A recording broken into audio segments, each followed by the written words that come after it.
On October 31st, the year of our Lord, 2015, the Miami Hurricanes executed one of the greatest comebacks in NCAA Division I football history. They overcame a 0.1% likelihood of victory in 48 seconds by performing a miracle of geometry and athleticism. 8 laterals, Crawford to Elder, to Johnson to Walton, back to Johnson, to Brady to Elder again. All the way back to Crawford, right where we began.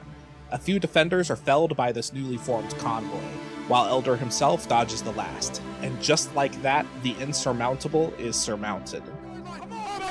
He wants out, baby! He's at the 20, he's at the 10, at the 5, he scores! He scores! Cornell scores! It's a touchdown!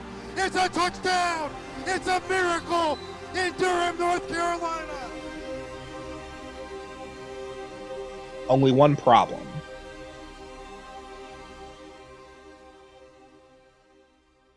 The refs fucked up.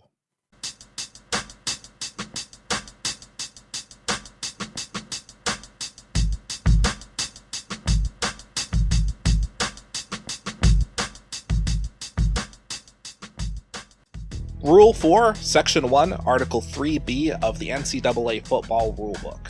A live ball becomes dead, and an official shall sound his whistle and declare it dead when any part of the ball carrier's body, except his hand or foot, touches the ground, or when the ball carrier is tackled or otherwise falls and loses possession of the ball as he contacts the ground with any part of his body, except for his hand or foot. Mark Walton's knee is down. Our more attentive viewers may recognize this as being not a hand or a foot. The ball is clearly in his possession. The ball is supposed to be dead. The game is supposed to be over. Luckily for the Duke Blue Devils, they are well into the era of instant replay. High-definition digital video technology has enabled officials to rectify their error. In a moment, the touchdown will be taken off the scoreboard and justice restored to the gridiron. That moment never comes. Even in the face of video evidence, the officials decide there is not indisputable evidence to overturn their original decision. The Athletic Coast Conference announces the next day that the refs were wrong, and should have overturned the decision in the replay. They suspend the referees in charge of the debacle for 4 games. Part 1. The scoreboard is dumb. The ACC nor the NCAA overturned the result of the game. I want you to think about what these governing bodies are saying here. The official organizer of this football game is saying the call was wrong, and therefore implying that the game should have ended with the Duke's victory. The rules of the NCAA already allow for the results of a game to be changed retroactively. After all, if the officials had correctly assessed the video replay, they would have retroactively changed the result of the game minutes after it had ended. Instead, what they did decide was that there is some nebulous, arbitrary period of time in between 5 minutes and the next day where the game becomes set in metaphorical stone. This, by the way, contradicts the many times the NCAA has vacated wins for recruiting violations that didn't even directly affect what happened on the field, but let's not worry about that just yet. Despite this, there was a certain resignation to the fact that the game was over and set in stone. Saying the game should be retroactively reversed was not exactly a hot take at the time, but there was a lack of serious outrage about keeping the original result. Admittedly, a lot of this is from my own recollection at the time, but my difficulties in finding these old takes while researching this does corroborate this memory. The YouTube clip from Colin Cowherd sharing his opinion only has about 3,000 views. The next search result, totally unrelated but the same show on the same YouTube channel, has 146,000. So why the lack of outrage? Why this tepid acceptance of this subtle hypocrisy? Well, that's much bigger than the result of a single regular season football game. The game represents an existential crisis to the very concept of competitive sports. Just because you score more points doesn't mean you're the objectively better team. The obvious counter-argument to the statement, with the given example, is that Duke was the better team. Whether the NCAA recognizes this or not is arbitrary. To go back to the vacated wins example, the NCAA declaring USC's 2004 national championship invalid doesn't erase the fact that they were clearly the best team that year from the culture's collective memory. Hell, it didn't even take them off the NCAA's official website's list of NCAA champions. If the league itself is not necessarily the ultimate arbiter of skill, then let's look at a few examples with the more ambiguity. In this year's NFC Championship game between the Los Angeles Rams and the New Orleans Saints, the ending was controversial to say the least. There was 1:48 left, 3rd down. Los Angeles had 1 timeout remaining. New Orleans had the ball at the enemy 13. The score is tied. Rams defender Corey Littleton practically tackles Tommy Lee Lewis while he's attempting to make a catch, a penalty that results in an automatic 1st down. Only just like the last example, the officials missed the call. Had the correct call been made, the Saints would have drained the clock before kicking the field goal and probably winning the game. Probably is the most important word in this context. There is an incredibly slim chance that the Saints miss the game-winning field goal and enter overtime, or an even slimmer chance that the Saints commit a turnover while draining the clock. This is not a Duke versus Miami situation where the result completely hinged on a single call. They would have to have all the players go back to New Orleans and replay the game from that point forward to guarantee the correct result. That would be ridiculous. Well, mostly ridiculous. There are a few rare historical instances of that exact thing happening in baseball, most recently in 1986. That said, football is a uniquely violent sport with a high injury risk. There's no way of that realistically happening. And by the way, does the Super Bowl even matter if the wrong team is representing the NFC? If we assume both the Saints and the Patriots are better than the Rams by virtue of the quote-unquote correct result, how do we determine the rightful champion? There's not a regular season game for us to reference to. And this is just the most obvious error. What happens if we make things less obvious? Game 6 of the 2002 NBA Western Conference Finals between the Lakers and the Kings is infamous in NBA lore as being an officiating catastrophe, possibly rigged, and the definitive proof that a just God does not exist. This isn't a nearly universal opinion like, say, the pass interference in the previous example, but it's certainly the most popular. This is before Tim Donaghy, a ref who was convicted of rigging NBA games for money, got involved. He claimed 2 officials rigged the game on behalf of the NBA in order to force a Game 7 for the Lakers. One of the game's officials, Scott Foster, was the recipient of 134 phone calls from Donaghy. It's not definitive proof. Donaghy has plenty of incentive to lie, but given what we know, the just thing to do would be to replay the game to find out which team was actually better. Only we didn't know about Donaghy until 2007. By that point, many of the players involved were washed up, a physical shell of what they used to be. Replaying the game would be even more unfair than what actually happened on the field.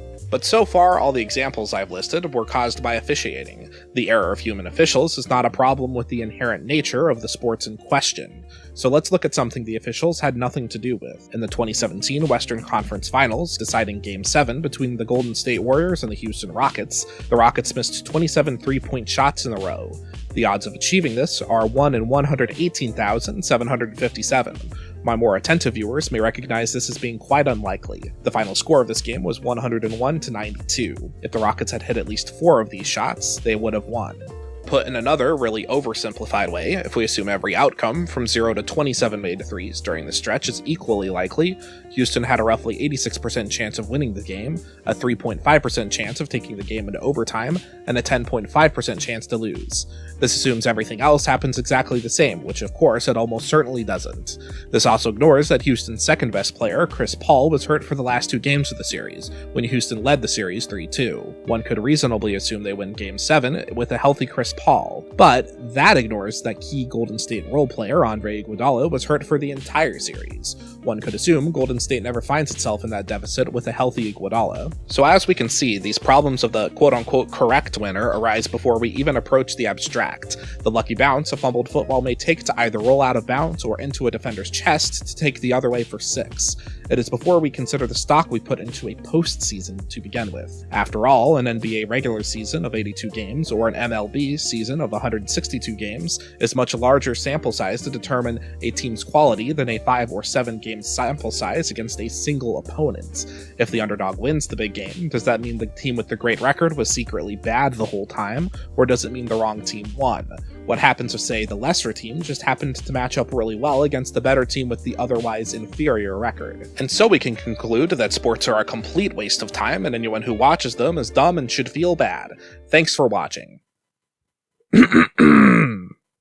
And of course, I'm kidding. Those of you who follow the sport ball may have noticed I just rattled off 4 examples from 2 different sports where the wrong team won. Wrong, hopefully by now, having been established as a subjective judgment. You certainly may disagree with my tepid declarations of the wrong team winning in at least one of these examples. I only mean to assert it is not as cut and dry as the box score wants us to believe. If we are to accept my premise that the scoreboard is, at the very least, not the end-all be-all, then we must explore the very purpose of sports and redefine what it means to put a tight leather air sac into a scoring area. Part 2. Why do we sport ball? Ostensibly, the primary purpose of youth sports is to cultivate physical fitness and social interaction. The organized team sports league provides a structure from which makes exercising fun rather than a chore, and provides a low degree of difficulty for socialization, as there is inherently already a subject within the structure that interactions are centered around. By contrast, the primary purpose of professional sports is to score the most points, win the most games, and end the season with the giant metal sculpture. It is the way it is because we like it when the tall, fast man puts the ball in the hoop or net or painted rectangle. We pay a lot of money to see this done well. The player's share of that money is distributed proportionately by their perceived ability to get to the large shiny object. These two purposes are not strictly speaking contradictory, but they are often in friction with one another. There is a nebulous midpoint in between the 7 and under Parks and Rec Soccer League and La Liga, the Darwinist Spanish sports league with billion-dollar stakes. Where that point is located is largely dependent on the individual's cultural background, personality, and perceived likelihood of becoming a professional athlete. Soccer academies may sign players, i.e. pay them money, at ages as early as 12. This is done with the explicit purpose of developing them into professional players. By contrast, an everyday average Joe playing a pickup game at the park has, in all likelihood, fully given up on the viability of their professional prospects. While a 30-something office professional certainly prefers to win, the primary purpose once again becomes physical activity and socialization. Beyond the realm of professional sports, these designations are loosely defined. Everyone knows the sports parent who takes their kids' games too seriously, or the pickup game tryhard who hasn't let go of a high school mentality. Some of this is delusional. Parents and Uncle Ricos who think they're one break away from making the big leagues. A lot of this is a capitalist mentality in a microcosm, projecting a worldview where there must always be winners and losers onto a framework that already supports that view. A world where there must always be sharks, your Jeff Bezoses, your New England Patriots, to eat the minnows, poor people, social minorities, insert historically beleaguered team here. That is why the scoreboard being wrong is a fundamental crisis to the very nature of sports, or at least this popular winner takes all interpretation of the purpose of sports. How can the shark and the minnow be decided if not by the score? Likewise, if the scoreboard can be wrong, there is no reason to think something less clearly defined like the marketplace can also be wrong. By the way, this is why your Republican neighbors feel so strongly about special snowflakes and participation trophies. As it turns out, almost everything boils down to whether you think in terms of hierarchy or egalitarianism. Almost. Part 3. Participation Trophies. Sam Hinkie was the general manager of the Philadelphia 76ers from 2013 to 2016.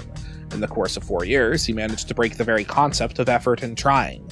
Presumably, he also burned our crops and poisoned our water supply. The NBA is a very unique sport in that a single great player has an outsized impact because there are only 5 on the court for a team at any given time, and one player can control the ball the majority of your offensive possessions. This means if you don't have a consensus top 5 player, your odds of winning the championship are almost zero. The NBA, like all major North American sports leagues, distributes their new young talents through the draft, with the worst teams getting to pick their share of the crop first. Players that are already in the NBA are generally known quantities, meaning it is exceptionally rare for any team to willingly give up a top 5 player. A player that's never been in the NBA can be anything, even a top 5 NBA player. In the words of the famous philosopher Ricky Bobby, "If you ain't first, you're last."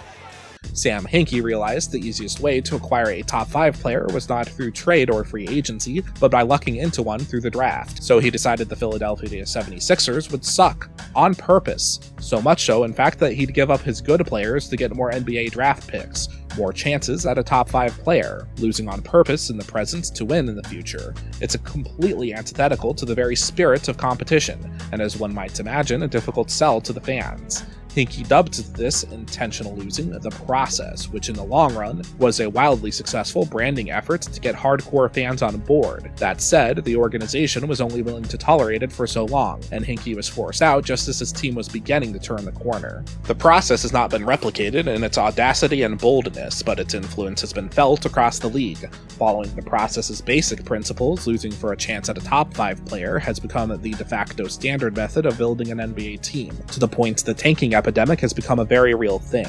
The NBA has tried to curtail this by reducing the worst team's odds of getting the best pick, but so long as the worst team's odds are even slightly better, there won't be any incentive not to lose on purpose if one follows the Ricky Bobby philosophy. I bring this up because the North American sports staple of the draft pick is essentially a participation trophy that can be cashed in for the chance to become better, and despite the typical winning is everything attitude of the stereotypical sports fan, you'd be hard-pressed to find one that would be in favor of abolishing the draft. If anything, you'd be more likely to find behind this ideology on the left, where the player empowerment argument would be made that new players deserve to have agency in their choice of employer, rather than being forced to play for a certain sports team. This sort of logic about draft picks seems contradictory to the idea that sports represents the purity of skill and worthiness, but it's this internal contradiction that is central to their enjoyment. The games themselves serve the same purpose as the marketplace under capitalism. It serves to distribute the spoils of victory to the winner, but it is also important that it's perceived to be correct in its judgments and fair in its rules. Without fairness and accuracy, there is no reason to follow the scoreboard than there is for any other random or arbitrary method of deciding who gets the spoils of victory. Sports are like any other form of entertainment.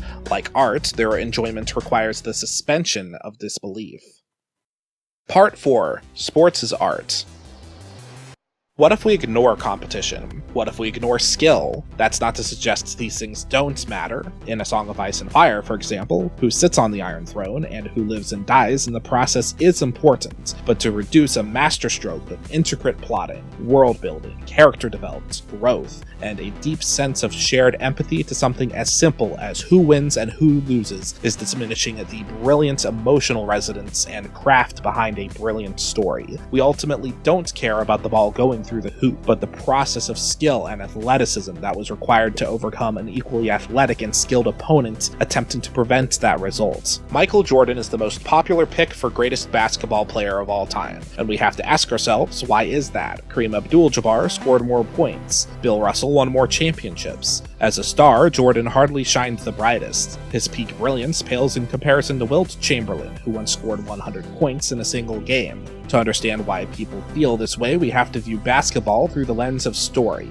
The idea of spectator sport is the most ambitious form of improvisational storytelling we have ever conceived. It is most comparable, ironically enough, with Dungeons & Dragons, its polar opposite on the nerd-to-jock spectrum. Both are freed from the conventions of traditional storytelling, and by doing so, create unique, unpredictable stories wholly outside the natural human inclination to organize into predictable patterns. You can do all the right things and still lose because you rolled your dice badly, or because your jump shot wasn't falling that night. It is not the accomplishments of Jordan, but the myth of Jordan that elevates him above the rest in the popular culture. It is Larry Bird, a legend in his own right, declaring, "I think he is God disguised as Michael Jordan," and passing the crown down to him.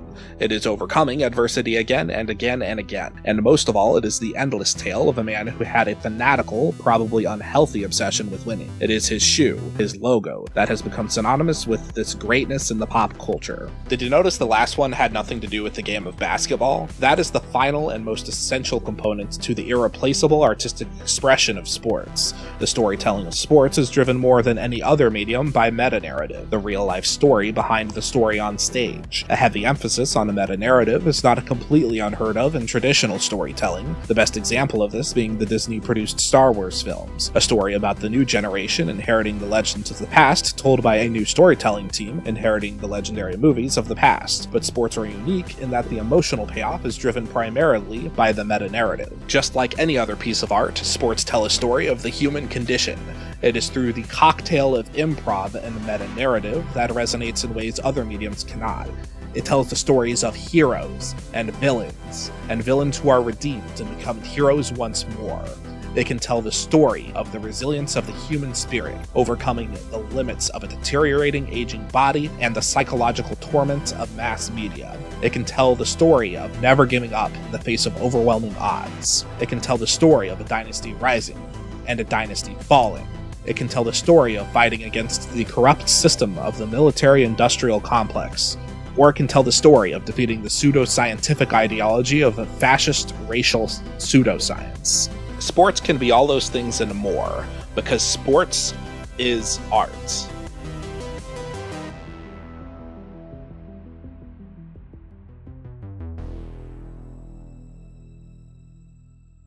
An art that is inherently capitalist. Even if we don't assume the scoreboard is an unyielding and perfect god, the underlying drive of winners and losers is still essential to the experience. Spectator sports have filthy rich owners, let's call them the producers, to our improvised storytelling. They require massive billion-dollar stadiums to host crowds whose enthusiasm and energy is essential to the experience. Any rich capitalist will tell you it's stupid to pay for something you don't have to, and so they've scammed the American taxpayers into quote-unquote investing into these stadiums. Of course, if it were as good of an investment as they claim, they would be paying for the stadiums themselves. These 9-figure costs could be used on a host of greater needs, including public education, healthcare, and desperately needed repairs to the crumbling public infrastructure, just to name a few. I've already danced around, and by danced around I mean outright stated, the inherently hierarchical, capitalist thinking that is at the center of the spirit of competitive sports, so it shouldn't come to much of a surprise that sports teams often abuse the system in literal capitalism. And so by acknowledging that, we must ask ourselves this question: